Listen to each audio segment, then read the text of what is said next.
دنیا کے اندر جو بھارت کے ومان گرے تھے ان کی پوری ٹیل نمبر کے ساتھ تفصیل ریلیز ہوگی. اب ان کے پاس اور تو کوئی چارہ کار ہے نہیں, تو کرنا کیا ہے؟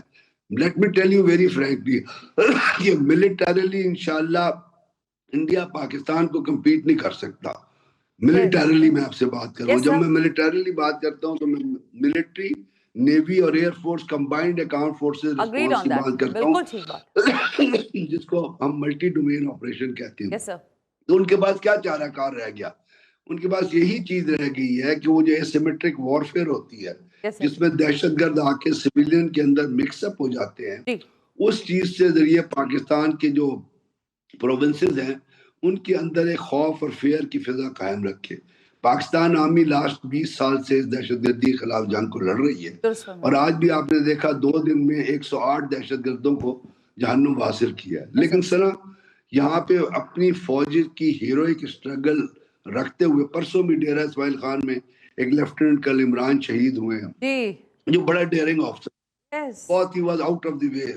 مجھے بڑا دکھ ہوتا ہے جب کوئی فوجی جو ہے وہ اپنی جان کا نذرانہ پیش کرتا ہے, تو صاف ظاہر ہے اس کے ماں, اس کے باپ, اس کے گھر ایک لاس تو ہوتا ہے نا. یہ اور بات ہے کہ لوگ پیچھے نہیں ہٹ رہے.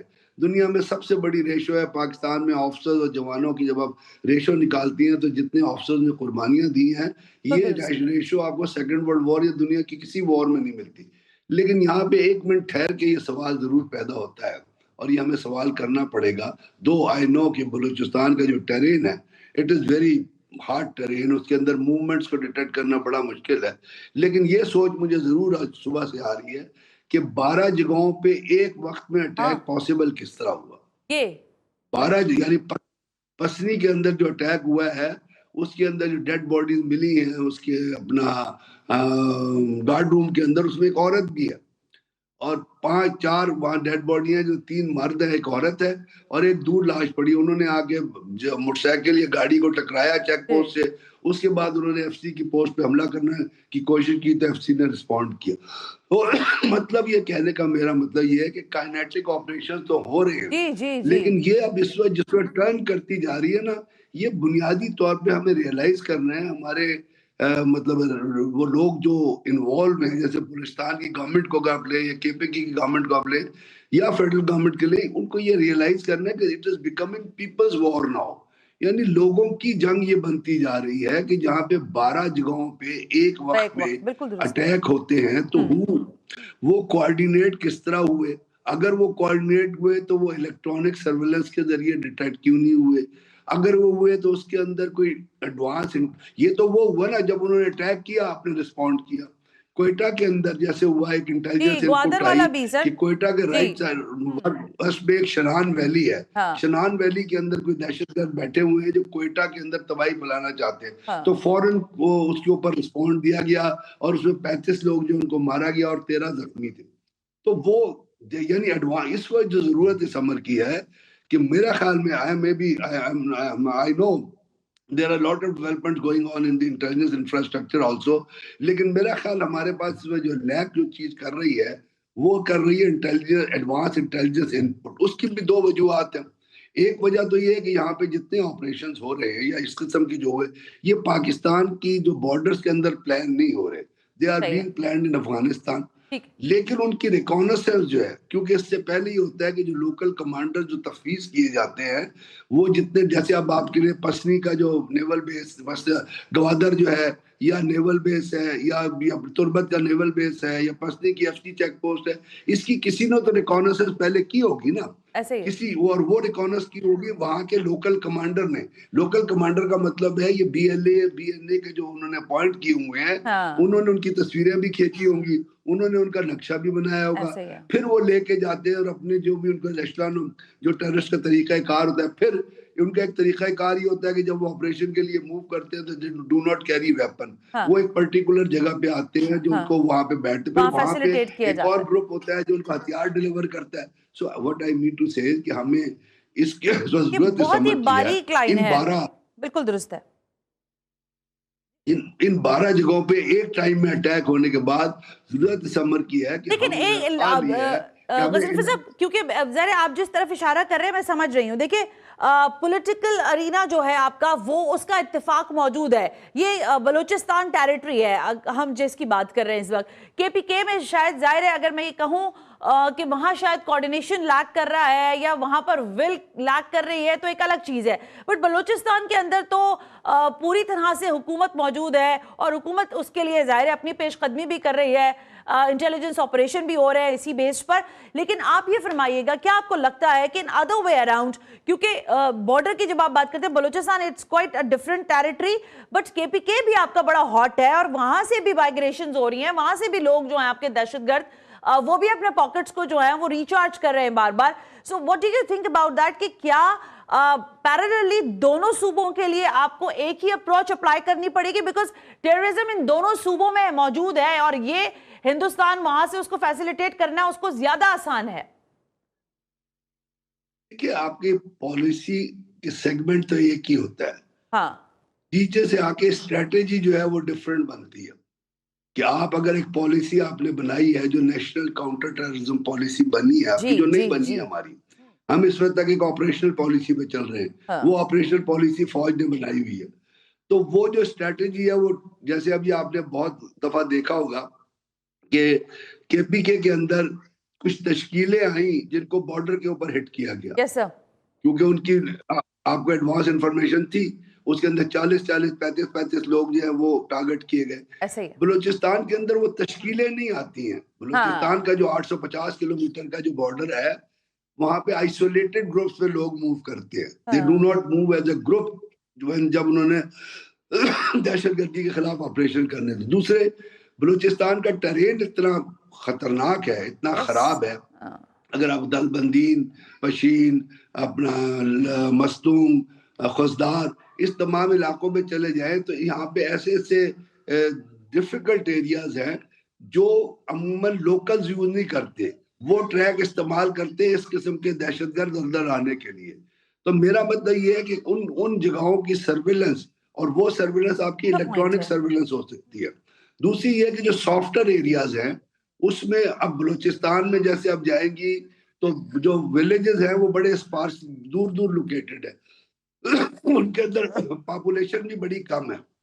تو ہمیں میرے خیال میں بلوچستان گورنمنٹ کو کوئی ایسے ایفرٹ کرنے چاہیے جہاں ان گاؤں کے اندر کوئی ایسے, جیسے پرانے زمانے خبری مخبری ہوا کرتے تھے کہ اگر کوئی باہر کا بندہ آپ کو موو کرتا نظر آتا ہے تو اس کی ایڈوانس انفارمیشن پولیس کو, کوئی لیوی کو, اس قسم کی چیزیں they have to be combined with the kinetic operation. Very true. میں جو آپ سے بات کر رہا ہوں بالکل ٹھیک ہے. ہم نے اس کو کنٹینیویشن میں اس ٹاپک کو رکھنا ہے تو ہم کل بھی انشاءاللہ میری کوشش ہوگی کہ ہم اس معاملے پر ذرا بات کریں. اور آپ نے کہا کہ سرویلنس جو ہے اس کی بھی بہرحال دیکھنا اور مانیٹر کرنا ضروری ہے. حکومتوں کا جو صوبائی حکومتیں ہیں ان کی کوارڈینیشن جو ہے اس کو بھی بہت زیادہ ایڈوانس ہونے کی ضرورت ہے اور بہتر اور میرا خیال ہے متحرک ہونے کی زیادہ ضرورت ہے. ایک بریک لینے کا کہا جا رہا ہے, بریک سے واپس آتے ہیں. تو یہ سارا معاملہ جو فتنۃ الہندوستان کا رچا ہوا ہے افغانستان کے ساتھ مل کر, انڈیا جو کچھ بلوچستان میں کر رہا ہے یا ظاہر کے پی کے میں جس طرح سے وہ اپنی کارروائیاں جاری رکھوا رہے ہیں, اس پر ہماری پوری نگاہ ہے اور ہم اس کی فالو اپ سٹوریز کرتے رہیں گے. ایک بریک کے بعد جب ہم پروگرام میں آئیں گے تو کراچی میں ایک بہت اہم مارچ ہونے جا رہا ہے, اس پر ذرا ڈسکس کریں گے یہ کیوں ہو رہا ہے اور کن حوالوں سے ہو رہا ہے اور اس کے کیا نتائج نکلیں گے اس بریک کے بعد. ویلکم بیک ناظرین, ہم بریک پر تھے اور میں نے بریک پہ جاتے ہوئے آپ سے کہا کہ کل 1 فروری کو کراچی شہر میں ایک بڑا مارچ ہونے جا رہا ہے. اسی تناظر میں نے سوچا کہ ذرا پوچھا جائے کہ اس مارچ میں کیا چیزیں ہیں جو کہ ہمیں دیکھنے کو ملیں گی, یا وہ کون سی ایسی باتیں ہیں جو آج تک ہم نے نہیں سنی اور اس مارچ کا حصہ بننے کے بعد ہم سنیں گے. معاملہ یہ ہے کہ سانحہ گل پلازا چاہے کوئی ردی کی ٹوکری میں ڈالنا چاہے, کمیشن بنائے, رپورٹس بنائے, نہ بنائے, لیکن یہ ایک ایسا سانحہ کراچی کی تاریخ میں رقم ہو گیا ہے جس کی آواز اگر کوئی کانوں میں انگلیاں بھی ٹھوس لے تو بھی اس تک پہنچیں گی. وہ چیخیں, وہ آہو بکا بہرحال اپنی جگہ موجود ہے. لیکن کراچی کی تمام سیاسی جماعتیں جو ظاہر سانحے پر اپنی اپنی رائے رکھتی ہیں, اپنی عوامی مہم بھی چلا رہی ہیں, وہ اس سانحے کے حوالے سے کچھ خاص مطالبات بھی رکھتی ہیں. جماعت اسلامی یہ مارچ کرنے جا رہی ہے اور وہ کہتی ہے کہ جینے دو کراچی. کراچی کو کوئی جینے ہی نہیں دے رہا کیا؟ اور حقیقت میں کراچی کیا جینے کے قابل رہا بھی ہے یا نہیں، یہ اس سے بھی اہم سوال ہے. مجھے جوائن کرنے جا رہے ہیں امیر جماعت اسلامی کراچی منم ظفر خان صاحب. منم صاحب تھینک یو ویری مچ صاحب، بہت بہت شکریہ کہ آپ تشریف لے کر آئے. منم صاحب یہ انتہائی اہمیت کا حامل میرا خیال ہے پاور شو ہے جو کہ آپ کل کرنے جا رہے ہیں شہر کراچی کے اندر، اس کے کیا مقاصد ہیں؟ دیکھیے جی، جس طرح کی سچویشن ہے اس وقت کراچی میں، خاص طور پہ گل پلازا سانے نے سب کچھ جلا کر راکھ کر دیا ہے، درست. اور صورتحال یہ ہے کہ لوگ اپنا کاروبار جلتا دیکھتے رہے. آج تک لوگ اس بات کے منتظر ہیں کہ کم از کم ان کے پیاروں کے باقیات ہی مل جائیں. جو لاشیں نہیں مل سکی ہیں تو لوگ منتظر ہیں کہ کم از کم باقیات ہی مل جائیں. اب ایسے میں کہ جب حکومت کا فیلئر ہے کہ حکومت لوگوں کو ریسکیو کرنے میں ناکام ہو گئی، حکومتی ادارے لوگوں کو ریسکیو کرنے میں ناکام ہو گئے. اسی طرح آپ دیکھیں جتنے محکمے ہیں یہ سارے کرپٹ زدہ محکمے ہیں. محکمہ fire brigade 11 22 P D A میں کہیں نظر نہیں آتا ہمیں. اسی طرح جو ہے وہ سول ڈیفنس کہاں ہے. یہ سارے محکمے شہر میں کے وسط میں لگی ہوئی اگر آگ کو نہیں بجھا پائیں گے 4 دن تک لوگ جلتے رہیں گے، لوگوں کے پیارے جلتے رہیں گے. آج بھی مائیں انتظار میں ہیں کہ ان کا بچہ آ جائے، اور کم از کم یہ ہے کہ لاش مل جائے. لاش بھی نہیں ہے تو کم از کم ان کی باقیات مل جائیں. یہ سچویشن ہے اس پر شہر کراچی کی. شہر کراچی کے لوگوں سے 17 سال سے براجمان پیپلز پارٹی کی حکومت نے جینے کا حق چھین لیا ہے. آپ دیکھیں نا کہ جینے کا حق آپ دینے کے لیے تیار نہیں ہیں. آپ شہر کے لوگوں کو پانی نہیں دیتے، آپ شہر کے لوگوں کو بجلی نہیں دیتے، آپ شہر کے لوگوں کو انفراسٹرکچر نہیں دیتے، آپ شہر کے لوگوں کو ٹرانسپورٹ نہیں دیتے. اس وقت شدید مطلب یہ سردی کی کیفیت کے اندر بھی 12 14 گھنٹے لائٹ جا رہی ہے. پانی شہر کے اندر موجود نہیں ہے. 21 سال سے منصوبے پینڈنگ میں ہیں. K4 بن کے نہیں دے رہا، آگمنٹیشن کا کام ہو نہیں رہا، انڈر پاسز بن نہیں رہے. تو یہ ساری سچویشن ہے. آپ نے تو اس شہر کے لوگوں سے کہ جو الحمدللہ آج بھی ان حالات کے اندر بھی پورے پاکستان کے ریونیو میں کنٹریبیوٹ کرتا ہے 67%، جو صوبے کے ریونیو میں 95% سے زیادہ جو ہے وہ کنٹریبیوٹ کرتا ہے، جو 54% ایکسپورٹ کرتا ہے پورے پاکستان کی، جس نے گزشتہ سال 3256 ارب روپے قومی خزانے میں جمع کرائے. آپ نے اس سے جینے کا حق چھین لیا ہے. اس کے لوگ پریشان ہیں، کریں تو کیا کریں. تو ایسی صورت میں خاموش نہیں رہا جا سکتا، بیٹھا نہیں جا سکتا. جماعت اسلامی نے جینے دو کراچی مارچ کا اعلان کیا ہے، اور الحمدللہ ہماری کمپین جاری ہے، اور اس انشاءاللہ تعالی کل 3 بجے شارع فیصل پر ایک عظیم الشان جینے دو کراچی مارچ کریں گے. اوکے. اچھا منم صاحب دیکھیں، یہ وہ بنیادی چیزیں ہیں جو کراچی کے ہر شہری کا مطالبہ ہے. اس بات سے بالکل بالائے طاق ہو کر کہ آپ کس سیاسی جماعت سے، اگر آپ یہ کھڑے ہو کر اکیلے بھی کہیں نعرہ لگا رہے ہوں گے نا تو لوگ آپ کے ساتھ ہم آواز ہو جائیں گے، کیونکہ واقعی کراچی کا یہ حال ہے. لیکن میرا سوال ذرا مختلف ہے آپ سے. اس شہر کے انفراسٹرکچر کی تباہی کی ذمہ دار بہت سارے، اب دیکھیں نا میں اب بات کروں گی تو پھر بات کہیں اور نکلے گی. یہ جیسے ہی سانے گل پلازا ہوا تو سب کو پتہ چلنا شروع ہو گیا کہ اچھا یہ پتہ کرو لیز کب ہوا تھا، پھر پتہ چلا لیز فلانے نے کرایا. اچھا بھئی زمین کی الاٹمنٹ کس کے دور میں ہوئی تو پتہ چلا جماعت اسلامی کا کون شخصیت تھی، اس وقت کا نام آیا. پھر آپ لوگوں کی طرف سے میرے خیال اس پر رائے بھی دی گئی، دیگر اور سیاسی جماعتیں MKM وغیرہ کا نام بھی آیا. یہ فرمائیں کہ آپ کیا سمجھتے ہیں کہ اس شہر کی جو انفراسٹرکچر کی تباہی ہے، بہتری کی بات نہیں کر رہی، تباہی میں آپ کی کیا کنٹریبیوشن ہے؟ بہتری تو آپ نے کی ہوگی. دیکھیں جی، اس شہر کے اندر جو تباہی ہے وہ MQM اور پیپلز پارٹی کے ہاتھوں جو تباہی ہوئی ہے، MQM اس کی ذمہ دار ہے. پچھلے 38-40 سال MQM آل اینڈ آل رہی ہے. آج بھی ہر حکومت کا پارٹ اینڈ پارسل ہر حکومت کا رہتی ہے، اور پیپلز پارٹی کے ساتھ بھی تھی 2008 سے لے کر 2013 تک، کہ جب وفاق میں بھی تھی، صوبے کے اندر بھی موجود تھی، اور پوری طرح جو ہے وہ وکٹ کی دونوں طرف کھیلتے ہیں. یہ دونوں پارٹیاں مل کے مفادات کا، کراچی کے مفادات کا سودا کیا ہے. MQM نے بھی آج بھی وفاقی حکومت کا حصہ ہے. جب ہم پانی کی بات کرتے ہیں K4 منصوبہ تو وفاق نے بنانا ہے، بجلی کا مسئلے کا تعلق تو وفاق سے ہے. منم صاحب قطع کلامی کی معافی، یہ دونوں جماعتیں کرپٹ ہیں، یہ دونوں جماعتیں کام نہیں کرتی. میں یہ پوچھ رہا ہوں کراچی کو آپ نے کہاں تک تباہی، کراچی کی تباہی میں کہاں تک آپ کا کنٹریبیوشن؟ دیکھیں جی، کراچی کی تعمیر میں جماعت اسلامی کا کردار ہے، اور یہ ہم نہیں کہتے، یہ ہمارے مخالفین کہتے ہیں. یہ تو مشرف صاحب نے بھی اس وقت 2001 سے لے کر 2005 تک کا جو سٹی ڈسٹرکٹ گورنمنٹ کا نظام تھا، انہوں نے کہا کہ آج یہ کریڈٹ گوز ٹو نعمت اللہ خان صاحب. ٹھیک ہو گیا کہ انہوں نے اگر کراچی کو اگر کسی نے تعمیر کی طرف لے کر گیا ہے تو نعمت اللہ خان صاحب کی ویژنری کی عادت ہے کہ جس نے